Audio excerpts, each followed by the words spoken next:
guys! Today we are here to do Ellie's 2-month update and also my 2-month postpartum, even though technically I think postpartum is only up to 6 weeks, but whatever. My 2-month post-baby update, how about that?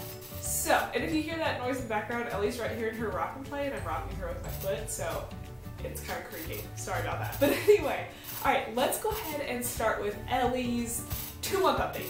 We literally just got back from her 2-month doctor's appointment, so her statistics are very fresh. First off, her hair is still brown, but it's actually lightening up a lot. So it's a light brown and she has tons of it. It's so sweet. She still has blue eyes, so we'll see if they stay or if they change. They're almost like a grayish blue. They're really pretty right now, so we'll see what happens with those. Okay, so as far as weight, she is 11 pounds, 8 ounces, which is awesome. That's, I think, the 68th percentile. And you guys know, if you've been following us for a while, that Jonathan was always very low on the growth charted weight. He was always like less than 10th percentile, usually right around 0 percentile. And so I constantly had to worry about his weight, and it was so stressful. I mean, we're talking until he was like 2. So it's so nice that that doesn't seem to be an issue with her. So it's just one less thing to worry about. So I'm really glad that she's our little chunky monkey. And her doctor today said that she hasn't seen a breastfed baby in the 68th percentile for a while, for like a long time. So she was super impressed. So that obviously made me feel good, like I'm doing something right. So that was nice. She is 23.23 inches, which I don't remember what percentile that is. I think it was in the 70s. So she's pretty tall too, which is really cool. She is in 0 to 3 month clothing, but a lot of that is actually getting a little snug on her, so we'll see how much longer she's in that for. As far as feeding goes, she is a huge cluster feeder, especially in the evenings. If she's not cluster feeding, then she usually goes about 3-hour stretches during the day. So it's really not bad. It's just, it is hard sometimes, especially when she's cluster feeding, to get much done, you know, having a toddler and a house and being a wife and having all of those duties as well. It's hard to constantly be feeding, especially in the evenings. But we're kind of getting in our rhythm and learning how it all works. And if I put her in the kitchen and her rock and play while I'm trying to make dinner and stuff, she's usually pretty content for the most part, unless she's just like really needing comfort or held or food or whatever. So, but yeah, so she's a good eater for sure, which is great. Now, as far as napping and sleep habits, I cannot even complain about her sleeping, and I'll tell you guys why. Like, I feel so blessed with this one because she naps a lot in the morning, so usually that's when we can go do things. We have started going back to the gym, so her and Jonathan go to childcare while I work out, which has been great. And she pretty much naps the whole time, so she's very easy for them. And then she's more awake and alert in the evening time, which is really fun too because, you know, she's not usually grumpy. She's usually a happy baby for the most part. So she naps a lot the first part of the day and then is awake more at the end of the day. But at night, this is what's so great, guys, and blows me away. Now keep in mind, Jonathan used to wake up every 2 to 3 hours until he was like, I think he was a little over 1. So I mean, he woke up a lot for a long time. She wakes up once or twice a night, and last night she slept through the night. I put her down at 8:30, and she slept until 6:30 when I woke her up because I was dying. Like, I was so engorged, and I had already pumped some, and I was like, you gotta eat, girlfriend.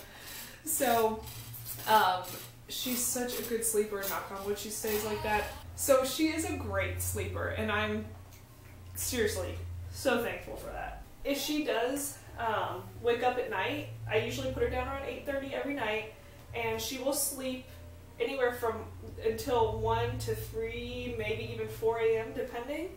And if she wakes up earlier, like 1, 2, then she'll wake up again around 5 or 6. If she doesn't wake up until 3:34, sometimes she goes until 6, 7. So, and then obviously at that point, it's pretty much time to get up. So, I mean, it's awesome. Like, it is awesome. It's, her and Jonathan were just, they're so polar opposites. It's crazy.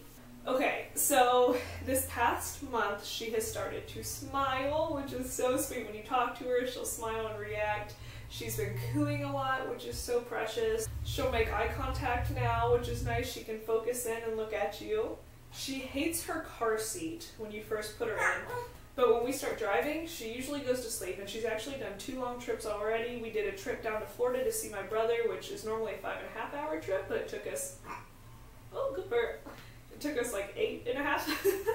It was because of traffic and just all sorts of things. But she did great. She slept, and then she would wake up when she was hungry. I would feed her, and she'd go back to sleep pretty much right away. And we also took a trip across the state of Georgia, which was a 4-hour trip. She did the same thing. So she's a pretty good traveler right now. Obviously, she's still a sleepy newborn, so that has a lot to do with it. But we're trying to get her used to it early since we do travel a lot.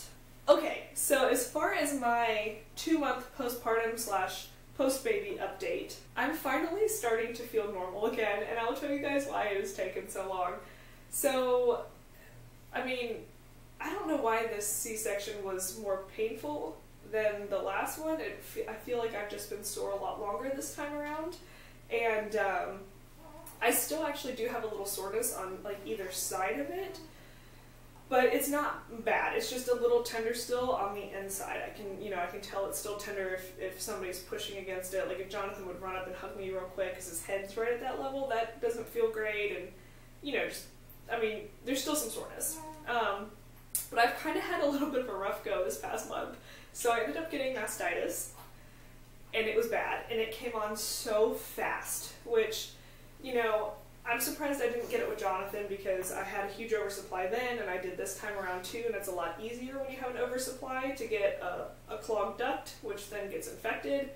But it's just crazy how fast it happened. I felt like I had a clogged duct, so I made sure that when and this was like in the middle of the night, I made sure that when she woke up to eat, she ate off of that side. It felt a little better, and then the next thing I know, when I wake up, whenever she woke up next, my boob was like, it hurt so bad. I felt horrible. I felt like I had the flu. I had fever, chills. It was bad. And when I woke up and actually looked at it, the whole bottom part was like bright red and hard. And so I went into the doctor, and they were both surprised at how awful it was and how fast it came on. So I was on antibiotics for that, and then like 3 days after that happened, above my incision swelled up really bad, and it hurt so bad. And I'm like, what is going on? I thought maybe I like ripped something on the inside and like and now keep in mind, this is like 5-6 weeks postpartum, okay? I'm like, what in the world is going on right now? And it was Labor Day weekend, and this was like on Saturday night, Sunday, that it swelled up so badly and it hurt.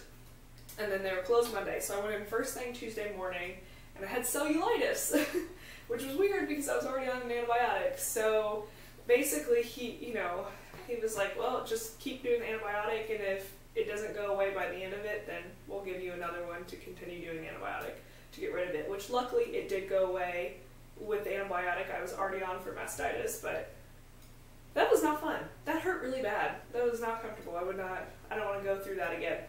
Okay, so that was the not fun parts of this past month.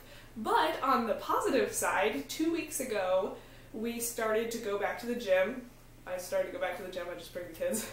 And it has been so nice to actually just get back into a routine, and I feel so much better mentally and physically. And I'm not trying to lose weight necessarily, I'm just trying to lose fat and gain muscle, but I do have to be careful because I am breastfeeding, and when you start exercising a lot after, not for a while, it's a big shock to your body, and it can make your milk take a big supply dip, and so I've been making sure to drink tons and tons and tons of water, and I've upped my calories, not that I really count them, but I've just been eating more food. To compensate for that, I've tried to do healthier foods instead. But we go every single day to the gym for about an hour to an hour and a half, except Saturday and Sunday. I don't work out on the weekends, that's stupid. And I kind of did something stupid when I started going back. The first day I went back and I'm like, I could do what I've always done, even though I hadn't done it in, like 11 months. But I was like, no, I got this. I can do my same old workouts. I'm awesome. So I did my same old workout, slightly less weight in some areas that I was doing before, but still like pretty close. And I did leg day the first day, and by that night I could barely get out of the chair. I was hurting. It was awful. It was a horrible idea to do that. But now I've worked up, gotten past that soreness and worked up to pretty much my old workouts again, and it feels so good. So like I said, I'm feeling much better, and I don't get on scales. I don't know how much weight I've lost. I don't care. I just want my clothes to fit better. I'm still kind of between maternity pants and my normal pants. Some of my normal pants do fit now, but pretty much just the stretchy ones. So, you know, I'll get there. I'm not worried about it, but I'm happy with the change that I am seeing, and I just feel stronger and better. And you know, with transitioning from 1 to 2 kids, especially when you're on your own a lot like I am, because James is away so much with work, it's very difficult mentally. And to have that hour to an hour and a half break from being a mom, kind of, you know, while they're in childcare, I know they're safe, we know everybody who works there, and they're so good with them. And, you know, I have that hour to an hour and a half to just concentrate on me and bettering myself. And mentally, it has been wonderful, because there's just a lot of anxiety and stress that comes with being a mom in general, especially when you're learning how to live a life with 2 little ones. So it's been really great in so many ways, and I'm excited that we're back at it. But yeah, guys, that's pretty much it for our update. I will go ahead and put her down, and I will show you what my body looks like 2 months after having little Missy girl.